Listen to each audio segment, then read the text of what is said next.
រត់សួស្ដីពុកម៉ែបងប្អូនទាំងអស់គ្នាស្វាគមន៍សាជាថ្មីមកជួបយាយយើង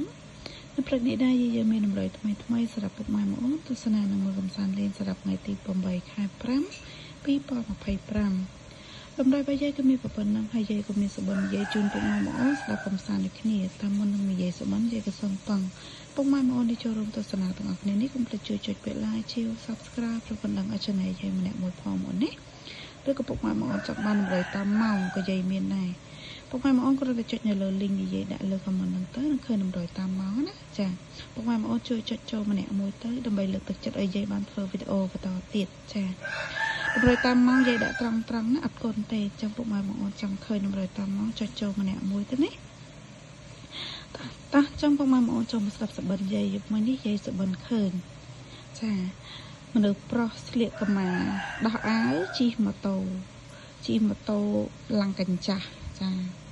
ជិះម៉ូតូឡើងរ៉ាក់សតតែឆ្អឹងណាមកសាប់មិញយើងសាប់ឃើញកូនក្មេងជិះម៉ូតូថ្ងៃនេះយើងសាប់ឃើញមនុស្សចាស់ជិះម៉ូតូដោះអាវវិញចិត្តណាមនុស្សប្រុសចាស់រៀងខ្មៅដោះអាវស្លៀកកម្មាពណ៌រៀងឈាមជ្រូកចាកម្មារបៀបកម្មាពីជំនាន់មុនកម្មាជ្រុងក្រោ